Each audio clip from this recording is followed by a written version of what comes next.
So this is the Mahindra Thar DI version. It's of my friend Damanjeet here. Hi. Uh, I'm going to first take you for a roundabout of the vehicle, a full 360-degree view of the Thar. This is the DI version 64 bhp. The main differentiation between this and the CRDI is the engine output. The CRD Thar comes with a 105 bhp turbo diesel. Suspension setup of the CRD is different in front. I like old school vehicles because the reliability. Some of them don't even have power windows like this one, which gives you a sense of absolute, security during a highway travel. No chance of breakdown. And even if this vehicle breaks down, you can be rest assured that you will get spares available for this, and a mechanic that can do it up anywhere. A mechanic anywhere in India that can do up this vehicle. It's a 4x4 DI version.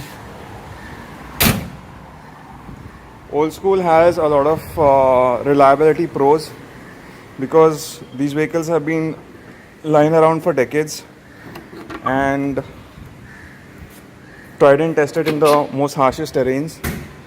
I'm opening the engine bay now. Can you just help me? So this is the engine. I'll allow Damanjeet to explain the pros of this engine. Okay, so this is basically a very, very regular turbo diesel engine which is without any electronics in it. It is a very simple push rod engine with, as you can see, it has a rotary fuel pump. It is not, there's no complications, there are no belts to drive this engine, there are no chains, it only works in a regular gear system. Okay. Thereby the reliability is very high.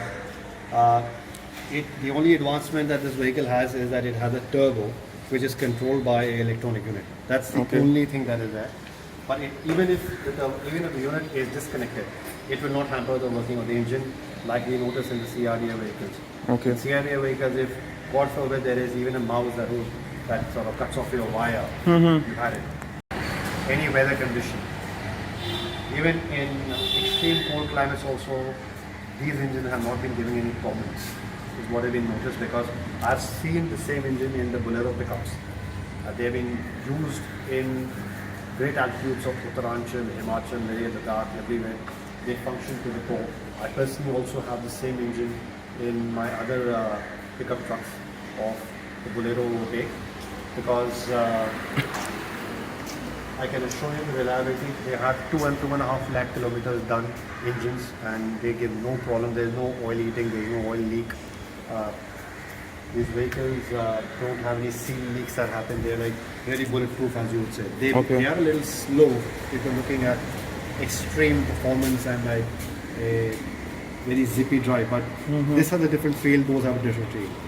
Okay. These are the cutouts, right? For the lights? These are the cutouts for the horn and the headlights. The only feature of comfort that this vehicle has is a power steering. I needed it because with the kind of maniacal traffic that we have in the city, it's a big boon.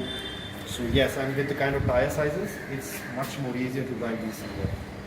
These are offset steel rims, right? These are 8J offset wheels, 16 inches. Okay. And it has a 235 width tire. Height is 70. Okay. And it's the same as a regular 616 rim in terms of the height. There's no difference in height.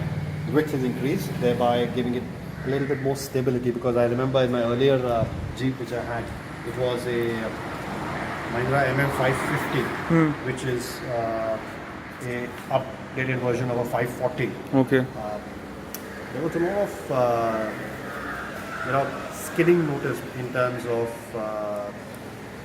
in rains or in like a little bit of sandy surface. So I used to feel that the vehicle would be a little bit skittish.